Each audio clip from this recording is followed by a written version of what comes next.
Boa tarde a todos.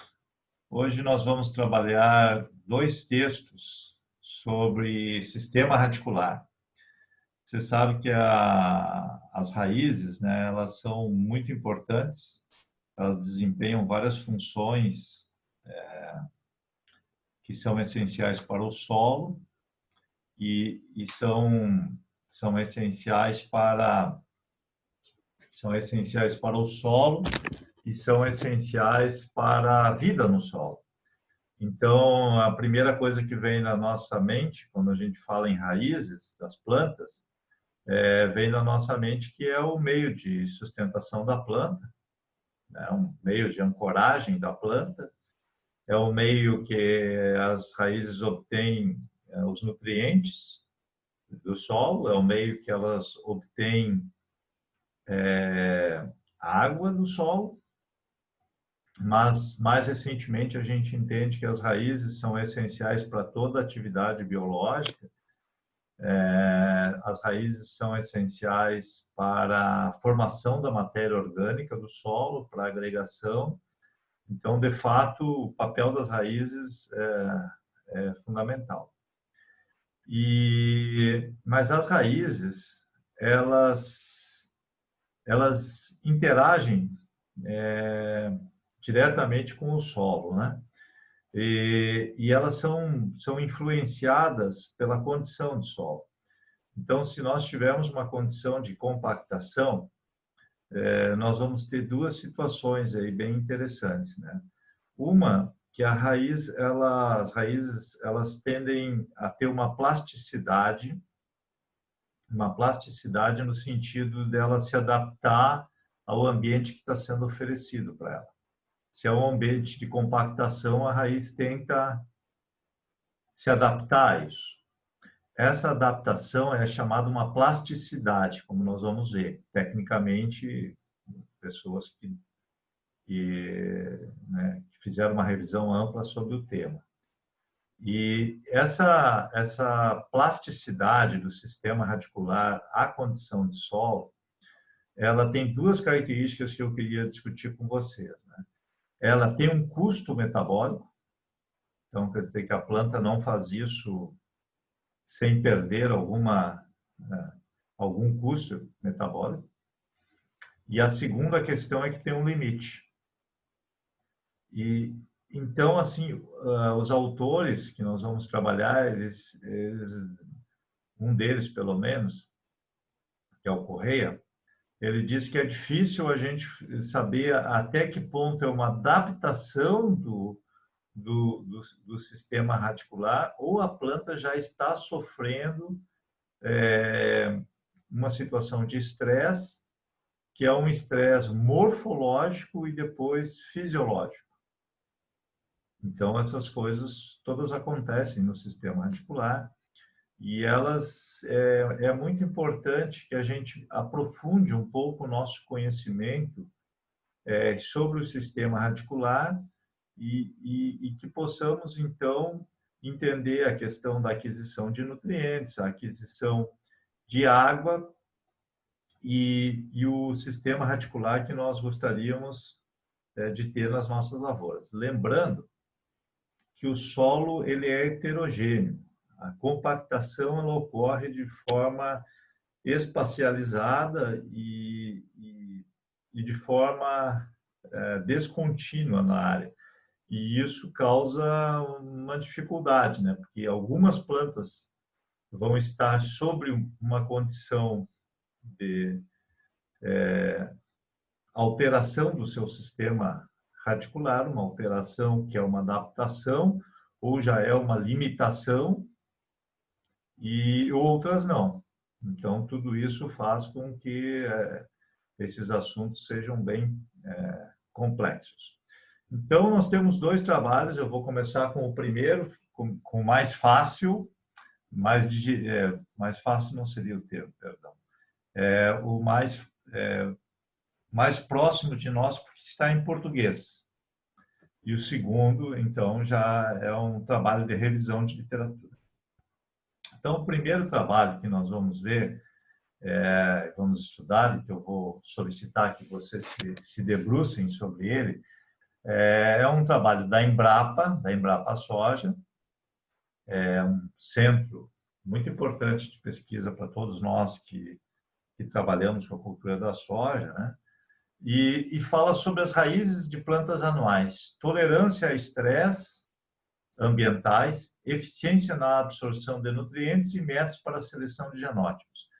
É claro que o sistema radicular ele tem uma característica genotípica muito importante. Então, você pode selecionar materiais que vão ter uma melhor adaptação à condição de solo compactado ou que tem um adensamento. O nosso foco não vai ser a parte de seleção de genótipos. Nós só vamos considerar que isso é muito importante. Nós vamos focar principalmente na tolerância a estresse ambientais. E esse trabalho, então, ele é de 2014. Os autores é o Dr. Sérgio Gonçalves e o Jonathan Lynch. O Lynch é um pesquisador que vocês vão poder ver vários trabalhos dele a partir disso que eu vou mostrar para vocês, que é um pesquisador muito importante aí e que trabalha muito com esse tema. Tá? Muito bem. Então, esse material se encontra também à disposição de vocês para download, né, gratuito aí. Então, o professor Dr. Jonathan Lynch, da Universidade da Pensilvânia, né, Penn State University, dos Estados Unidos. Então, aqui vai ter uma introdução. Por que as raízes, né, elas são tão importantes, né?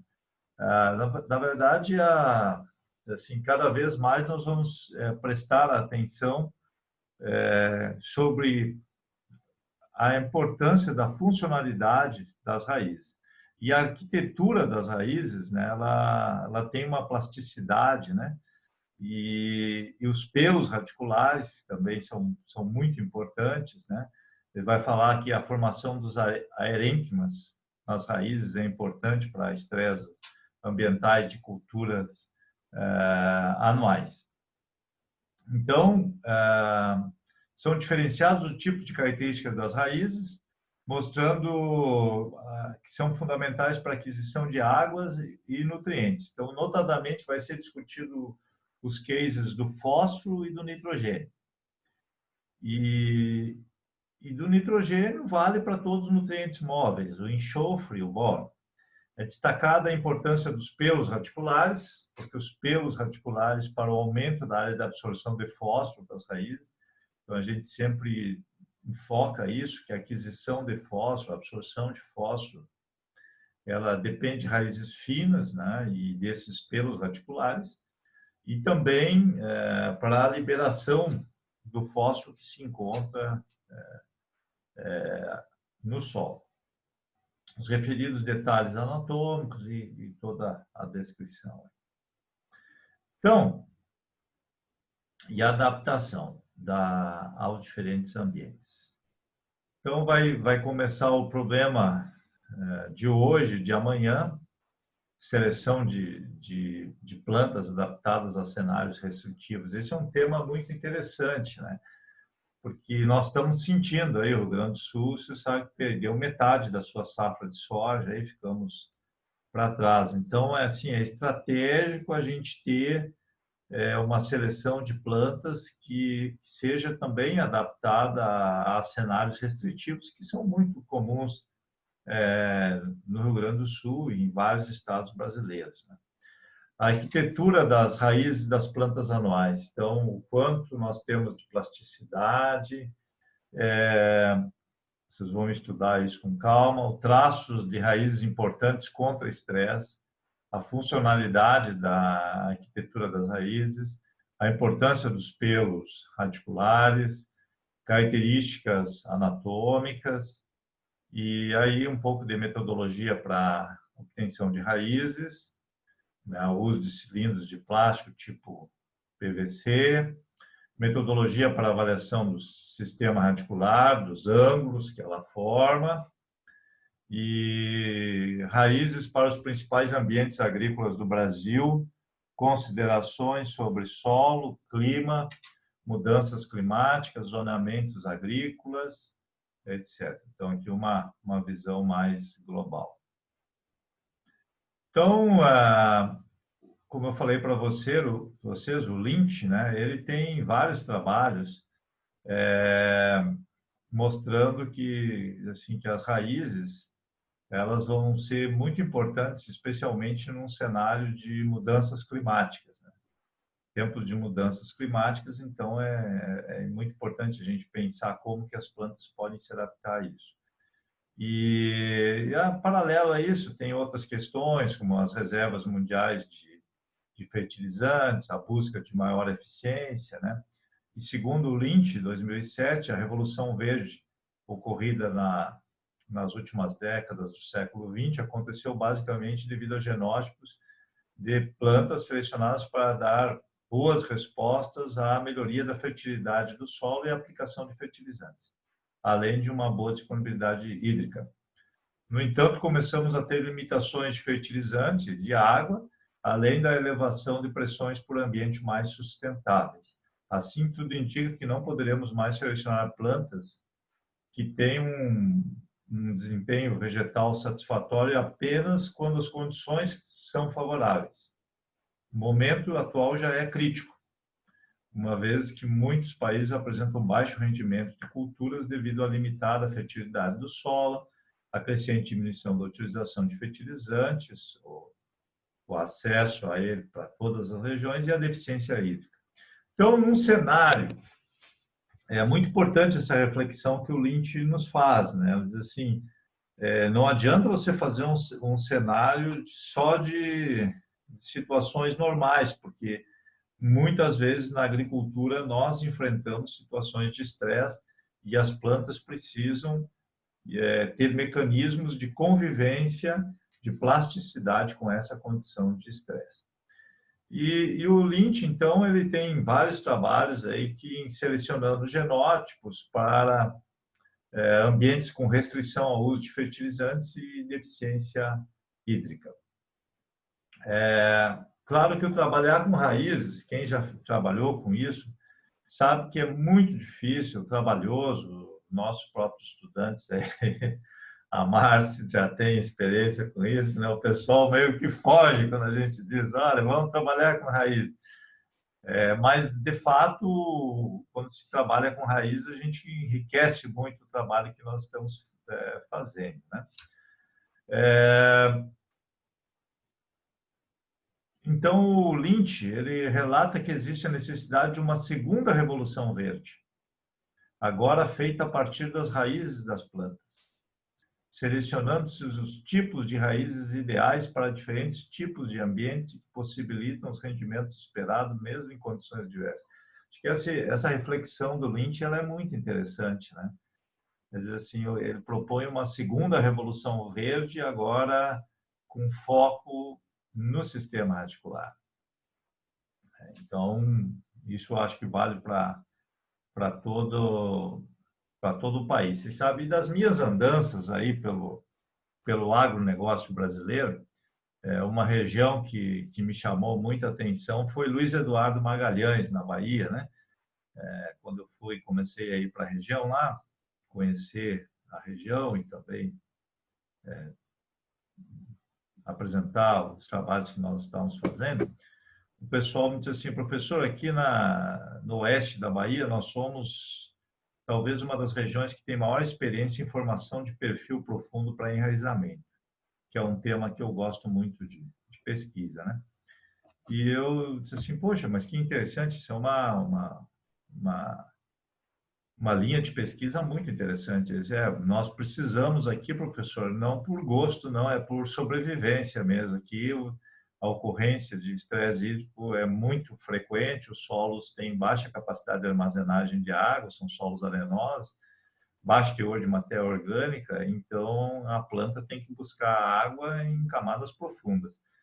E realmente, em algumas regiões isso é mais crítico, outras é menos. Eu estou pensando na fronteira oeste do Rio Grande do Sul. Seria muito interessante, né, que a gente tivesse linhas de pesquisa específicas para isso. Isso vai ser discutido. São várias as metodologias, né, que a gente tem para estudar o sistema radicular. O objetivo desse documento é descrever sucintamente a potencialidade dos sistemas radiculares para a ciência agronômica diante do cenário mundial atual e futuro. Será mostrada a funcionalidade da arquitetura da raiz. Aqui que eu tenho um interesse todo especial, né, em estudar como que o manejo do solo interfere na arquitetura das raízes e como a modificação na arquitetura das raízes impacta a absorção de nutrientes e o acesso à água. Então, a questão dos pelos radiculares e dos aerênquimas, eu vou deixar para vocês lerem mais, eu vou ficar mais atento à arquitetura do sistema radicular. E aí depois vocês podem ler um pouco sobre a metodologia. Então, especificando os problemas de hoje e de amanhã. Então, um dos pontos principais, né, é esse das mudanças climáticas aí. E como eu não esqueço de dizer, eu fiz uma entrevista e um estudante aí passou pela nossa universidade me criticou por estar usando o termo mudanças climáticas, né? Ele disse, não é mudanças climáticas, é no singular, é mudança climática. Aí aquilo, assim, bom, erros de português a gente comete, né? Eu fiquei meio assim, meio chateado, o cara botou em rede social isso, né? Aí eu fui procurar na Exalc, a Exalc tratava como mudanças climáticas. Se veio a Embrapa aqui tratando como mudanças climáticas. Vai ser o soldadinho do passo certo aí, rapaz. Esse negócio que é mudança climática porque é um clima só. Poxa, assim, às vezes você fica discutindo coisas que não interessam mesmo, né? Até porque não me parece assim que haja um consenso que só existe uma forma de expressar o pensamento. Bom, feito esse parêntese aí, o autor aqui trata como mudanças climáticas, né? Então, ele afirma que é muito importante, né, que a agricultura considere esse cenário. E o que está previsto nessas mudanças climáticas aí, né? São cada vez mais esses eventos extremos serem mais frequentes, né? Então, nós vamos ter distribuição irregular de chuvas, quer dizer que nós podemos ter períodos com chuvas muito intensas, depois secas prolongadas. Nós temos temperaturas mais elevadas, especialmente à noite, a ocorrência de noites mais quentes, e isso causa estresse às plantas. Então, isso tem que ser considerado. Depois, outro ponto a ser considerado é que a agricultura de muitos países é muito dependente em plantas exigentes em ambiente ótimo. E nem sempre, né, é possível oferecer esse ambiente ótimo por questões climáticas ou por questões de acesso a capital mesmo para poder fazer uma agricultura perfeita, né? E no Brasil, a alta dependência de fertilizantes que são fósforo e potássio, mas o caso do potássio, que é 85%, 90% é importado, né? O fósforo também é 50%, 60%, né? Gera muita discussão, né? De quanto independente nós somos se nós dependemos muito, né? Então, no atual momento, o fósforo passa a ser motivo de preocupação. A gente sempre vê isso, vai e vem, né? Essa preocupação com as reservas do fósforo, até quando nós podemos ir. Visto que é um recurso natural não renovável, as suas reservas passarão a ser consideradas limitantes em algum momento do futuro. Além disso, né, muito do fósforo aplicado no solo ele é não disponível, né, para as plantas, ele é fixado, sendo um grande problema atual, uma grande parte do fósforo acaba se transformando em fósforo indisponível. De fato, a gente aproveita algo em torno de 30%, né, do fósforo do fertilizante, o restante fica na forma de uma reserva de pouca disponibilidade para as plantas. Então, tem vários estudos que mostram que a agricultura moderna é dependente do fósforo, né, cujas reservas talvez durem 100 anos. Dependendo do autor, as reservas são um pouco maiores, né, mas o pessoal fala em 2030, quando vai haver um declínio das reservas de fósforo. Né? Bom, espero que não. 2030 parece perto, né? Não parece tão longe. Né? E colocam a escassez de fósforo sendo uma das prioridades da segurança alimentar global. Né? Quando a gente fala que a agricultura tem que alimentar o mundo, dobrar a produção, 60% a mais de produção até 2050, se a gente tiver esse percalço da escassez de fósforo nesse caminho, é relevante, né? Nós temos que considerar isso. Muitos países em desenvolvimento, a agricultura é de subsistência, né? Então aí baixa utilização de insumos significa baixa produtividade, isso é um problema, né?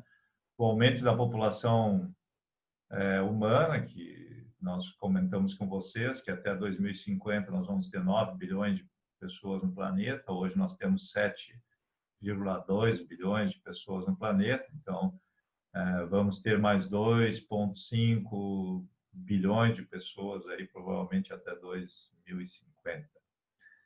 E se vocês procurarem aí na FAO, tem vários trabalhos aí disponíveis online sobre essas projeções. Eu mesmo já andei visitando aí essas projeções, são várias, né? Vocês podem buscar na FAO. Nas próximas décadas, os problemas ambientais devem ser crescentes, devendo haver exigências cada vez maior por parte de muitos setores da sociedade por um ambiente limpo e sustentável. Muitos consideram excessivo o uso de insumos na agricultura, entre eles os fertilizantes, né? Então, assim, a preocupação dos impactos da agricultura, né? Para países como o Brasil, apesar de todo o avanço conquistado na ciência e tecnologia, cultivares melhoradas de alto rendimento, né? Então podem ter expostas a limitações, né, de disponibilidade de nutrientes ou limitações de deficiência hídrica. Então, isso é preocupante, né? Bom, aí aqui vai falar um pouco do melhoramento, vocês vão ler isso com calma, e aí nós vamos para o que me interessa discutir mais aprofundadamente com vocês, a arquitetura das raízes das plantas anuais, né? Então, as raízes das plantas anuais podem crescer continuamente durante o ano. São funções básicas, aqui já é conteúdo mesmo que eu gostaria que vocês adquirissem. A ancoragem, como eu falei para vocês, que representa a fixação da planta ao solo, né? A absorção e condução de água e nutrientes até as folhas, armazenamento, né, de reservas, como por exemplo o amido, a proliferação das raízes, né, depende da disponibilidade de água e nutrientes na rizosfera. Então, esse é o microambiente que envolve as raízes, né? Então, assim, é muito dependente da condição de solo que nós temos próximo às raízes. Numa comparação de tipos de sistemas radiculares, é possível afirmar que eles diferem tanto em forma, mas eles têm estrutura em comum. A seguir, as principais diferenças da arquitetura das raízes de monocotiledôneas e dicotiledôneas. Então, sistema de uma monocotiledônea, vocês são conhecidos dois tipos de raízes, sendo o primeiro conhecido como as raízes seminais e o segundo como as raízes nodais. Isso nas monocotiledôneas. Então, aqui nós temos esse exemplo, né, de uma planta de milho e as raízes que são as nodais e as raízes, a raiz seminal e raízes laterais, né? Então, a partir da emergência da semente, nós temos a formação das raízes laterais, a raiz seminal, né, radícula também conhecida, e raiz seminal lateral. Então, isso aí foi adaptado do Nielsen. Então, isso é comum nas culturas do milho, trigo e cevada, né?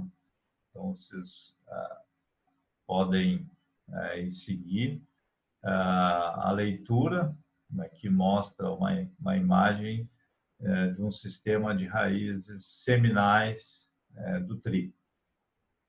Os pelos radiculares aí. As raízes nodais e o sistema radicular das dicotiledôneas, que seria o caso da soja, né, em que ele difere. Então, nós temos uma raiz principal, nós temos também as raízes laterais e as raízes basais. Então, esse sistema radicular aqui é adaptado do Gregori 2006. Então, nós temos aí características que são genéticas, né? Mas o que eu quero mostrar para vocês é que depois o ambiente vai influenciar muito. Aqui é a raiz principal, raízes laterais, isso aqui é do feijoeiro. Muito bem. Estrutura primária das raízes. Nós temos 3 zonas, né, de atividade. A região da divisão celular, a zona de alongamento e a zona de maturação. Então, essa região da divisão celular aqui, que ela é muito afetada pelo cálcio, no nosso caso, né, nossos solos têm pouco cálcio em profundidade, pela presença do fósforo, né? Mas o cálcio ele interfere na divisão celular, né?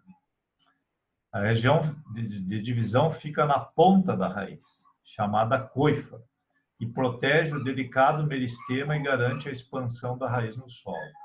A coifa é coberta por um mucigel, que garante a lubrificação e proteção para não secar e ajudar a penetração no solo. Absorve nutrientes, como a gente estava falando, e é o caso do cálcio, né?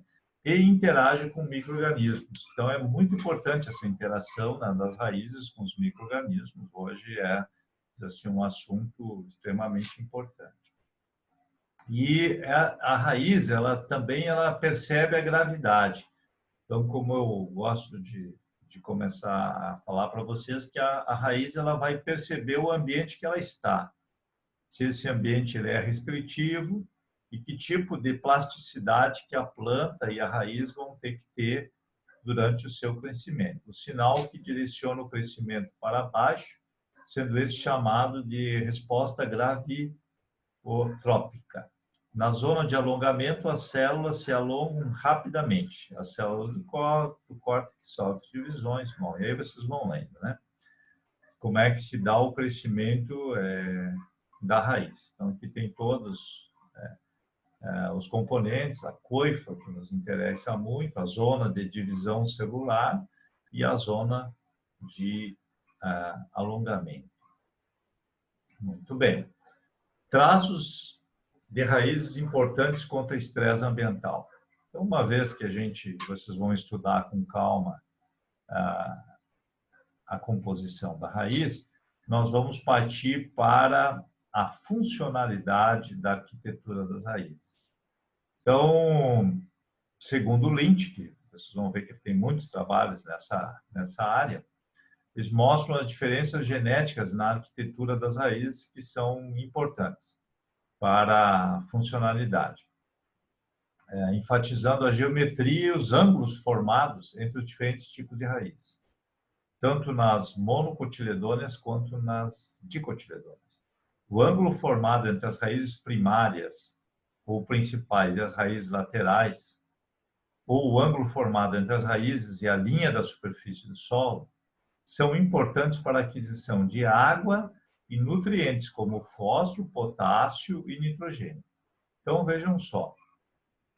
Nós temos aqui da mono e da dicotiledônea, e o sistema radicular, né, da raiz principal, raízes laterais em profundidade, e essas raízes que vão ocupar uma camada mais superficial de solo. Então, à direita, cada planta, as raízes nodais tendem a ser mais profundas. Muito bem. Quando nós temos uma situação de compactação, as raízes tendem a ficar, são raízes que tendem a crescer em paralelo à linha do solo. E aí alguns trabalhos mostram, estudando a arquitetura das raízes de feijão, que os sistemas radiculares superficiais melhoram a aquisição de nutrientes pelas plantas, notadamente o fósforo. E que raízes com tendência a serem mais profundas são mais eficientes na absorção de água. Opa, aqui tem uma coisa interessante, né? Quer dizer que uma compactaçãozinha leve aí, Jardel, poderia estimular as raízes a se concentrarem mais na camada superficial. E se não faltar água, essas raízes concentradas na camada que se encontra o fósforo podem aumentar a eficiência do uso do fósforo. Porém, se faltar água, nós vamos ter uma penalização por esta concentração de raízes mais superficial. Então, veja que isso é um problema para nós, porque a gente que trabalha com compactação do solo, a compactação do solo nem sempre ela se manifesta na mesma intensidade, o que faz com que o agricultor, muitas vezes, tenha dificuldade de tomar uma decisão se vai ou não mobilizar o solo ou utilizar um nabo forrageiro para fazer uma escarificação biológica, porque muitas vezes a percepção se o solo está compactado ou não, ela não é fácil de ser tomada, né? E isso se acentua porque se não faltar água, se a distribuição de água for boa, você pode até ter uma maior absorção de fósforo, né? E que muitas vezes isso pode representar produtividade. Então ele fala que o sistema radicular fica mais superficial, com ângulos da raiz em relação à superfície ficando entre 10 e 45. E que tais fatores aumentam a eficiência da absorção de fósforo. Então, se você tiver raízes crescendo com um ângulo entre 10 e 45 graus, esse ângulo seria o mais favorável, ou favoreceria a absorção de fósforo. Por outro lado, né, se você tem um ângulo maior que esse, vai favorecer a aquisição de água. Então, tem trabalhos que podem ser feitos no sentido de melhoramento, buscando características de planta que realmente explorem bem essa camada superficial onde se encontra o fósforo. Aí depois ele vai falar dos pelos radiculares, da importância dos pelos radiculares, é muito importante, né? Na absorção e também para toda a biota do solo, né? Então, a nodulação da bactéria. E aí depois os aerênquimas, que é importante, aí depois já fala de experimentos, vocês vão ler aí, experimentos métodos em caso de vegetação, e os cilindros de plástico para estudar sistema radicular. Bom, métodos de laboratório, metodologia para avaliação da arquitetura. Então, aqui tem alguma coisa que eu quero mostrar para vocês. Então, aqui em relação ao ângulo, que é formato, medição de ângulos das raízes, como é que a gente mede esse ângulo, né? Dos pelos radiculares, olha a quantidade de pelos radiculares que nós temos nas raízes, esses pelos radiculares são fundamentais, né? podem ser estimulados fisiologicamente. Nós temos produtos que a gente coloca que eles estimulam a síntese de auxina e os pelos radiculares. Então, ácidos orgânicos, como ácidos fúlvicos e úmicos, eles estimulam a formação desses pelos radiculares. Isso pode ser, dizer, suplementado às plantas para esse objetivo específico. Vocês vão ler aqui.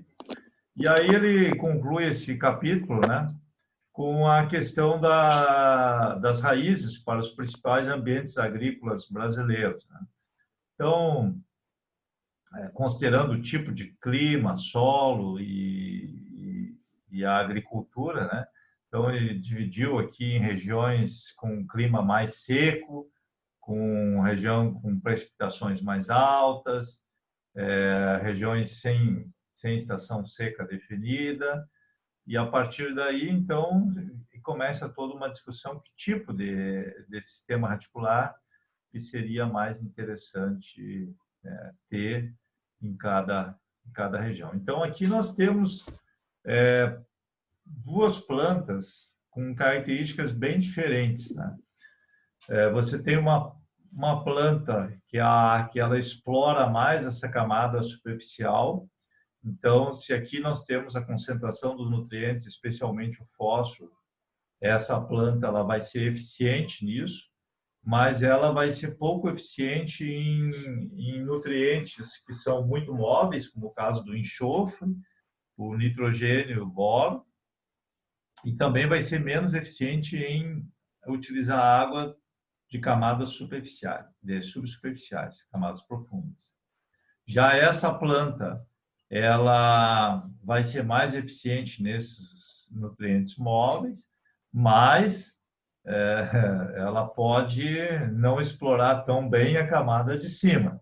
Então, isso aí é bem interessante, né? Que na figura A, as raízes são ideais para a absorção de fósforo. E na figura B, são ideais para a absorção de água, nitrogênio, enxofre e boro. E o White, ele coloca um terceiro tipo intermediário entre os dois, que seria a com melhor capacidade de absorção de potássio. Então, ele fala isso também, né? Que o potássio fica no meio do caminho, cálcio e magnésio também. Eu achei bem interessante essa abordagem da gente estudar o sistema radicular por nutriente, né? E como que a compactação depois vai influenciar esse tipo de sistema radicular, né? Esse que é o... Então, vocês vão ler isso com todo carinho, tem toda uma discussão aí sobre o fósforo, me pareceu bem interessante, né? E cada vez mais nós vamos precisar prestar atenção sobre o sistema radicular. Então, eu espero que... Deixa eu voltar aqui. Eu espero que vocês leiam com atenção. Como eu disse, esse era o texto mais tranquilo. E uma vez que vocês sobreviveram a esse texto, nós já vamos passar para o próximo. Eu vou interromper aqui e já vou começar.